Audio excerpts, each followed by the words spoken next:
Well, to answer what is it, you need to understand where it came from, I think, really, the backstory, which was that at the time I had a job as the director of a charity in England where we were working hard to support couples by counselling, pre-marriage training, marriage enrichment weekends.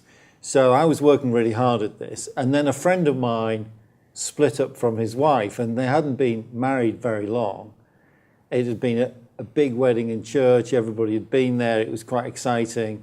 And suddenly they split up. So I got hold of him and I said to him, what are you doing? Is there somebody else involved? Are you fighting? Are you arguing? What's going on?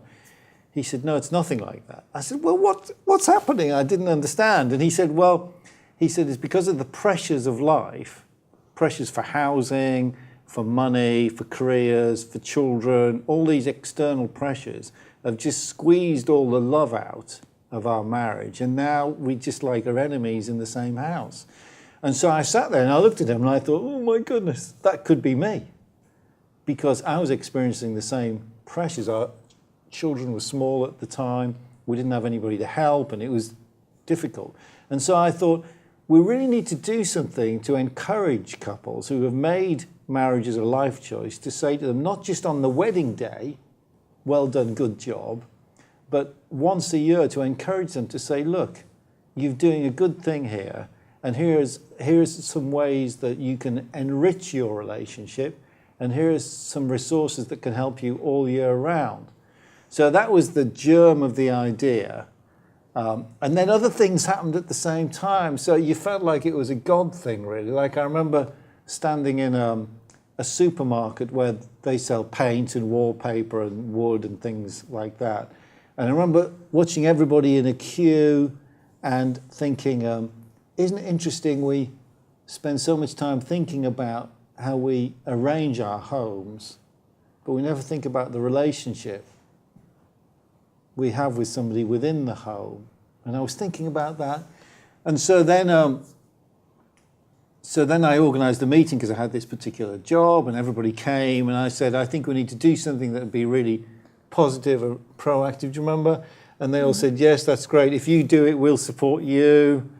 So I said, great. I was a crazy guy then. And then all of a sudden, from nowhere, the government, Her Majesty's government in Great Britain, phoned up and they said, we've heard you're doing a National Marriage Week and we'd like to be involved, which was a complete shock, really. And I remember I came into you after I took the call and I said, our lives will never be the same again.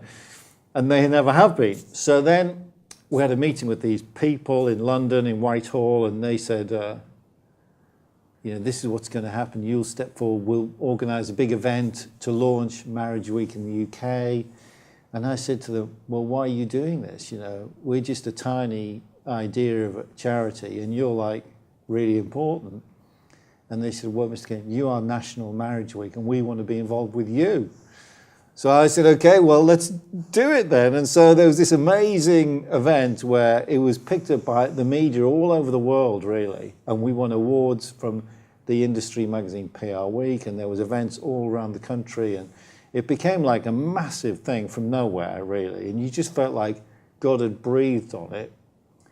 And so that's where the idea started, and that's why it's important. And the message continues. The message is very simple, which is, if you're fortunate enough to be in a marriage, then you should look after it. And here's some ways to help you to do that. And I think the simplicity of that message is one of the reasons why we're still going 20 years later and now in 26 countries. Well, I think it's a way of life, really. Because you adopt... what should I say? You learn things about yourself. You learn how a woman thinks and how she anticipates things. And you learn about how men think and anticipate things. And then you realize, as you get to know yourself better and you get to know your spouse better, that we are different. And our differences can be a strength rather than a weakness. So, for example, simple things like, what is his language of love, for example? and what's my language of love. And if I remember when somebody asked me that question for the first time about 20 years ago, I thought, well, have I got a language of love? I didn't even know that existed, you know. And I certainly didn't know that I had one. And I certainly didn't know that he had one. Because when I got married, I just assumed it's just going to work on its own. But then I realized, obviously, after getting married, that that's not what it's like. It's like buying a car. And if I want my car... Am I like a car then? Well, a bit like that, I guess. But if you have a car, if you want a car to work, I need to put petrol in the car. I need to have it serviced. I need to have it taxed. You know, need to change the tyre to winter tyres in the winter. You know, otherwise the car is going to stop working. And then I realized that was the same with a relationship. So as I find out more about myself and find out more about my spouse, I'm then able to understand more how we all work, and then I'm able to learn skills, he's able to learn skills, and it works a lot better, a bit like the car. So it's a lifestyle. It's not just something I do one day a week. Yeah, and I think part of the DNA in Marriage Week, which is about empowering, freedom, respect, and kind of an appetite for learning, I think those values are an extension of who we are as a couple. Those are the things that we've kind of cultivated, I think, either on purpose or accidentally. You know, we kind of, and I think those values leak through, really. So it is like a lifestyle. If you think that a perfect marriage is one where you recognise that from time to time you're going to bump into each other, you're going to upset each other perhaps, but you know that's going to happen. And when it happens, you have like a capacity and a skill to be able to forgive each other and understand the other person is weak and I'm weak and this is going to happen from time to time. Forgive each other and dust yourself off and keep going. If that's how you describe a perfect marriage, then yes, I've got one of those and you can have one too, because it's not too difficult. It's back to what Maria was talking about. There are skills you can appropriate as a couple that will really enrich your relationship. It just doesn't happen automatically. The perfect marriage is one where you're good at forgiving each other.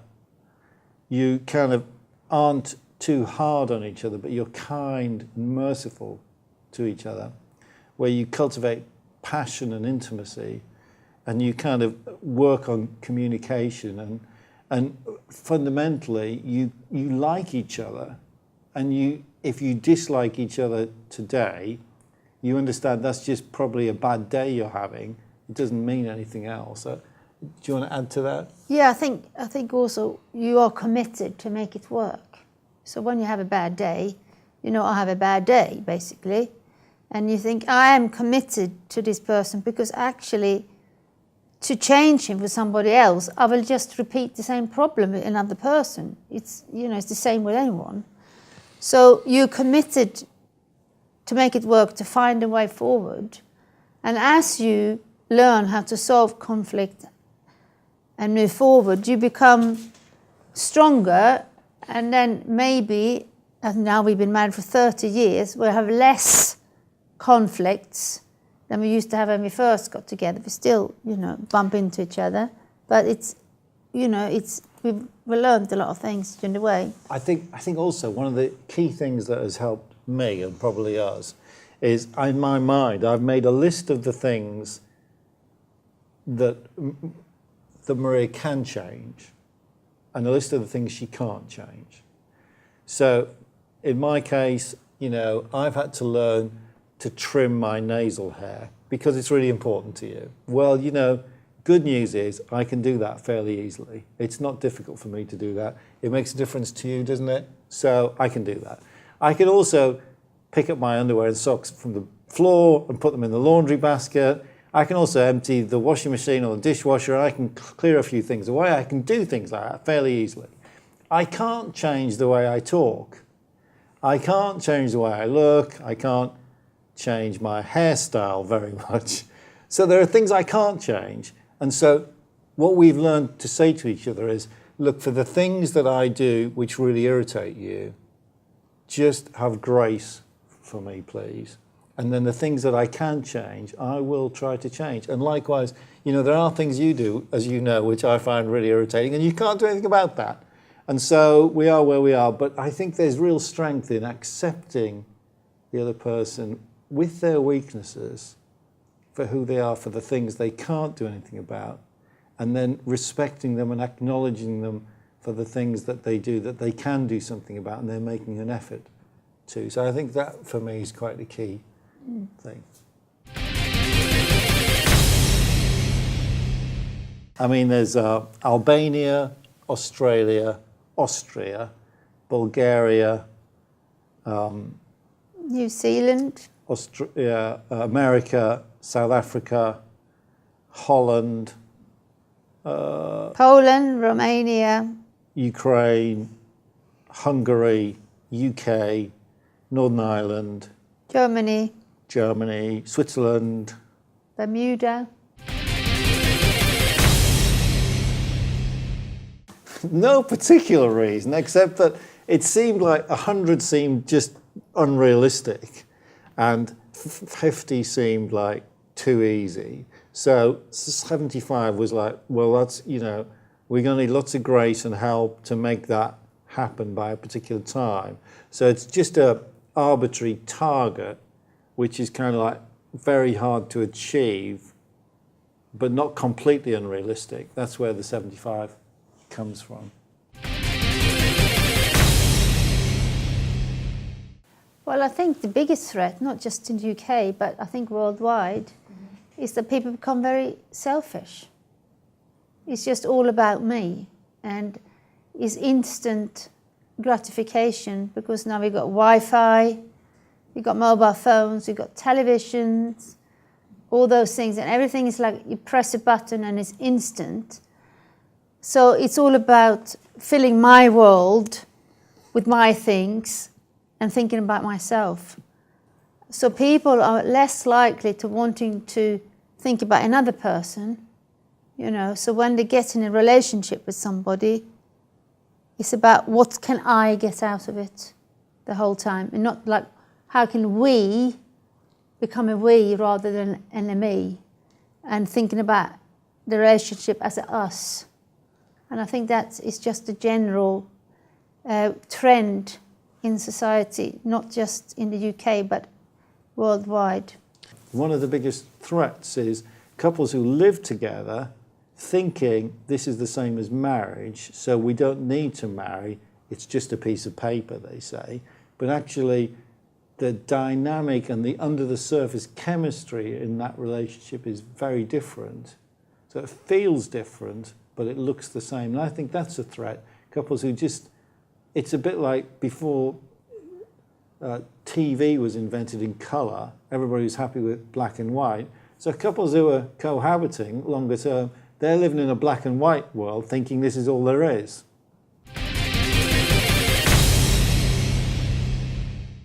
I don't think it's a big deal.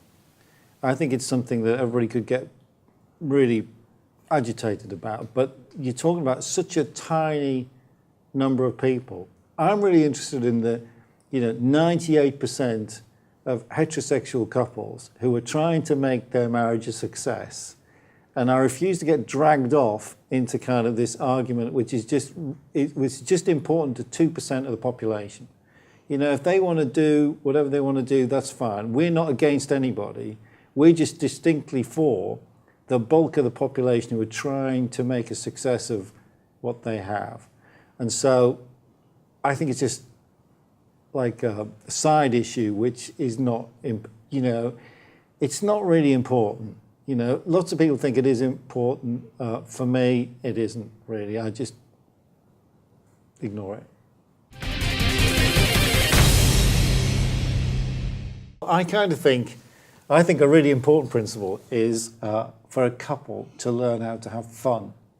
We can get terribly serious, and let's be honest, life can be difficult. So if you can put a smile on the face of the other person just by having fun, well, then you're winning. particularly for me, we talk about the love languages, the 5 love languages. I think there's a 6th one, which is humour. I think humour in a relationship is really important. I know it is for us. When you make me laugh, when you amuse me, first of all, I really like it because I can see that she's making an effort. And secondly, I like it when you make me laugh. So I think humour is really important. I think an ability to forgive each other well is really important. I think communication is really important. I think intimacy and sex is really important.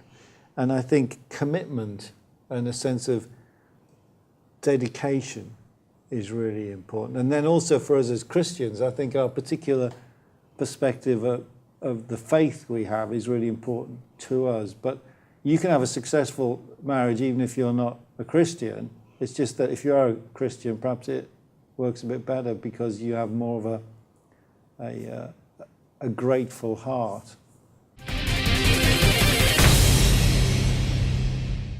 I think that the Marriage Week project is a great opportunity for couples here in Ukraine to say, you know something, I love you, you love me.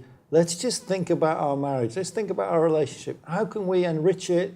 How can we build some values into it?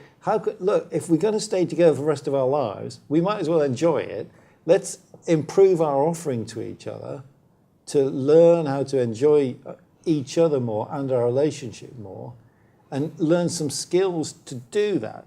So I would really hope and pray that the Marriage Week project in Ukraine would be a great blessing to the nation. They would just go out there and people would adopt it and go I don't care where this comes from. I think it's a great idea and I can use it to bless the people in my street, to bless the people in my village, people at work, to say, if you're in a relationship, if you're in a marriage, let's make the most of it. So that's my hope for Ukraine. What about you? Yeah, but we all want to make the most of life, don't we? So, it's one way, that we can get the most of the life we've been given, however long we will be on this earth, instead of maybe finding life a bit of a struggle, let's, try to, have something positive, something that actually brings a smile to our faces.